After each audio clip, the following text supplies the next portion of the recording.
Bonjour, donc cette première vidéo sera consacrée au module statistique. Donc la première chose que je vais répéter dans cette première vidéo, c'est que je ne suis pas un enseignant, je ne fais pas de cours, je ne prépare pas de cours, je ne donne pas de cours, ni de travaux dirigés. Je suis un étudiant qui révise, qui suit les conseils de ses profs. Donc, je partage ce que je révise. Si quelqu'un s'intéresse ou ces révisions peuvent lui servir, tant mieux. Sinon, je vous souhaite une bonne chance dans vos études. Donc, le prof nous a conseillé de revenir aux définitions de base et aux définitions, les définitions et les lois de base qu'on a vues l'année passée. Voilà. Donc je vais lire un peu. C'est facile, c'est simple, mais je crois que c'est primordial pour bien maîtriser ce cours. Donc on commence. L'année dernière, on a étudié statistiques descriptives. Donc cette année, en principe, on a les statistiques déductives. Donc, statistiques descriptives de l'année passée. C'est une branche des statistiques qui opère dans la collecte, le regroupement d'informations, entre parenthèses, les observations, concernant un sujet présentant certaines propriétés et de traduire ces informations par des nombres. Le but de la statistique descriptive est de structurer et de représenter les informations contenues dans les données. Bon, descriptive, c'est la description. Voilà, c'est simple. Donc, la population, c'est un ensemble d'individus présentant des caractères en commun. Par exemple, population algérienne. Ils sont tous algériens. Donc, on va étudier d'autres caractères, à part le caractère en commun. Par exemple, la répartition, etc. Donc, les L2 sociologie. Donc, c'est une population aussi. Qu'est-ce qu'ils ont en commun? C'est toute la section L2 sociologie de l'université de Béjaïa. On est en population dans les statistiques, si quelqu'un veut nous étudier d'un point de vue statistique. Donc, une autre définition, c'est l'univers de référence lors de l'étude d'un problème statistique donné. Donc, quand on étudie statistiquement un problème, donc on doit se référer, on ne peut pas juste faire une étude anarchique sur tout le monde, par exemple, sur toute la population mondiale. Donc on désigne une population donnée. C'est une référence pour cette recherche. Voilà. Aussi un autre point que le prof nous a éclairé sur ce point. Donc, quand on dit population, ça ne veut pas dire que c'est des humains. La population peut être autre chose que des individus humains. Peut-être des animaux ou des machines, ou je ne sais pas, selon la recherche. Bien sûr, nous, on se concentre sur le côté social, donc on va étudier en sociologie les humains. Parce que les animaux ou autre chose n'ont pas le caractère social.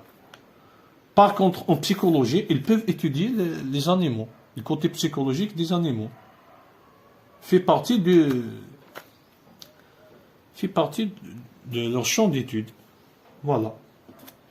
Donc, on passe à autre chose. L'échantillon, c'est un sous-ensemble d'une population sur lequel on effectue une étude statistique. Quand on dit échantillon, on peut dire que c'est une partie de la population mère qu'on veut étudier. Quand on veut étudier, par exemple, un caractère dans la population algérienne, mais on ne peut pas, par exemple, passer cette étude à plus de 40 millions d'habitants. Donc, c'est pas faisable. Donc, on va sélectionner un échantillon, représentatif bien sûr. Après, la sélection de cet échantillon, elle a aussi une méthode en statistique, dans la statistique descriptive. Donc, échantillonnage. On passe au point suivant. Donc, l'échantillonnage, c'est un ensemble de techniques par lequel, par cet ensemble, on dégage un échantillon, ou c'est la sélection d'une partie de la population. Donc, pour sélectionner une partie, on ne peut pas sélectionner de façon, je ne sais pas comment dire ça, mais de façon au hasard. Bien sûr, il y a la méthode probabiliste, la méthode probabiliste. Mais même cette méthode, elle se base sur quels critères? Parce que, par exemple, on ne peut pas sélectionner un échantillonnage dans une population. Donc cet échantillonnage a avec des cas spéciaux. Donc on ne veut pas prendre des exceptions et les regrouper dans un échantillon. Donc ça va nous donner des fausses pistes. Voilà, juste une idée. Donc dans l'échantillonnage, on a dit que c'est la sélection d'une partie de la population, ou c'est un ensemble de techniques par lequel on dégage un échantillon de la population mère. Donc l'année passée, on a étudié l'échantillonnage probabiliste. Donc on a vu l'échantillonnage aléatoire simple, systématique, en grappe et starifié. Donc au fur et à mesure des travaux dirigés, si on a besoin de retourner sur ces points, on va retourner. Sinon, on passe au prochain point. La variable. La variable, on la trouve toujours comme x. Voilà. Donc, qu'est-ce que c'est qu'une variable? C'est caractéristique mesurable à laquelle on peut attribuer plusieurs valeurs différentes. Donc la variable, il y a des variables quantitatives, il y a des variables qualitatives. Donc la variable quantitative, en principe, notre étude va tourner dans cette variable. En principe, la majorité. Donc, modalité, c'est une valeur numérique. Elle est continue, donc elle peut prendre toutes les valeurs d'un intervalle. Les valeurs se regroupent dans une classe, par exemple le poids, le revenu. Donc l'exemple, par exemple le poids, dans une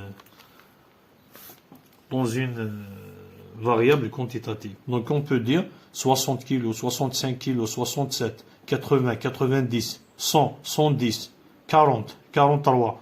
Donc elle peut prendre plusieurs valeurs. Voilà. Et on peut regrouper toutes ces valeurs dans une classe. C'est ça, continue. Discontinue ou discrète, elle est précise. Donc on est toujours dans la variable quantitative. Donc elle est précise, complète. Ne peut pas prendre que les valeurs isolées. Par exemple, l'effectif d'une classe d'âge. Donc, quand on prend l'effectif d'une classe, on est revenu sur le même exemple. Allez. Donc, quand on prend l'effectif d'une classe, donc on dit entre par exemple 20 ans et 30 ans. Donc la valeur quantitative discrète, elle est précise et complète. Ne peut pas prendre que les valeurs isolées.